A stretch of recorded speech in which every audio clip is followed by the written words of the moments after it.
Pakistan's terror-rooted provocations in Kashmir and the blowback it faces globally is just one aspect of its multifaceted troubles. Big problems extend inwards to economic fragility, burning insurgencies and civil unrest, besides growing heat over rights violations.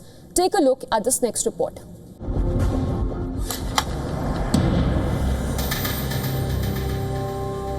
12 Pak army soldiers out on an operation against insurgents in Balochistan's Kachchi district, all killed when their vehicle was hit by an IED. The Balochistan Liberation Army claimed responsibility. This attack came days after Pakistan's security forces killed 10 terrorists in Balochistan in two separate incidents in Kech and Ziarat districts. Or this, vehicles set ablaze on the China-Pakistan economic corridor close to Balochistan's Afghan border. The clip shows Pakistani and Chinese vehicles targeted. 4 construction workers were abducted. The armed attackers left without being challenged. Pakistan's unending stream of insurgent attacks has turned into an avalanche. The Baloch Liberation Army or BLA claims 71 coordinated attacks at over 51 locations in Balochistan, attacking Pakistani military and intelligence sites. A stage has come where the Baloch Liberation Army has warned of a regional shift. It declares that a new order has become inevitable, saying it has a decisive say in the region's future. Sooner or later, we will destroy this terrorist state and liberate our motherland.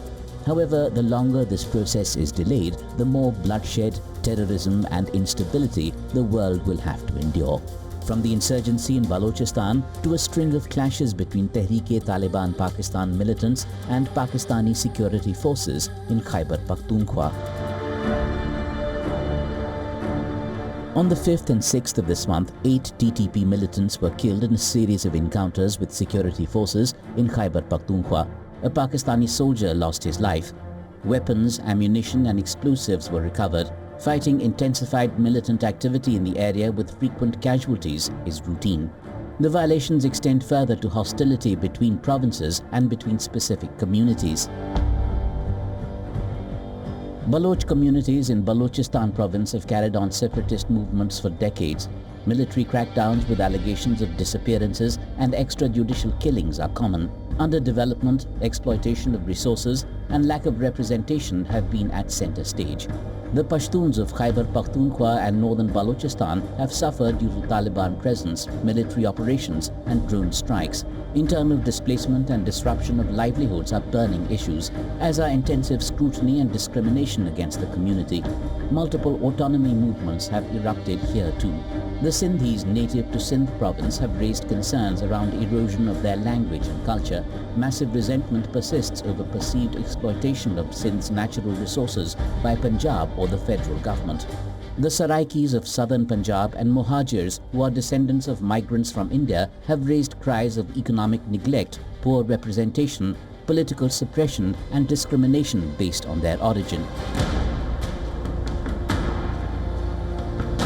At the center of frequent conflict is what is seen as disproportionate power reserved for Punjab in the military bureaucracy and political elite. Resentment from non-Punjab communities and smaller provinces fuels tensions, with ethnic activism often met with heavy-handed security responses. The state of affairs is reflected by the annual report for 2024 released by Pakistan's Human Rights Commission.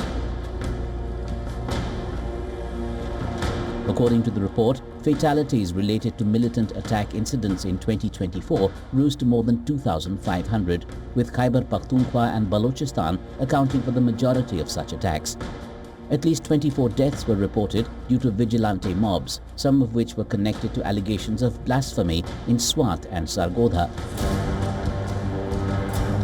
It is in this atmosphere of internal mayhem and human rights abuses and exploitations that Pakistan sees anti-India terror as the way forward and takes peace in South Asia to the brink in the process.